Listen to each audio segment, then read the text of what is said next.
วิวงามๆเดี๋ยวเห็นอยู่พวกนี้มันแม่น้ำคลอง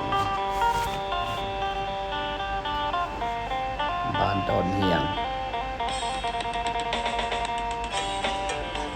เมืองแสงเวียงจันทร์เส้นทางไปสารคามตัดใหม่สี่แยกนนท์สวรรค์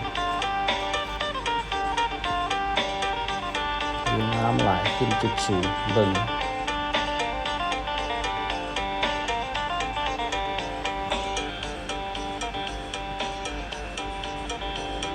บรรทุกกระเที่ยวเสยสบายทางดี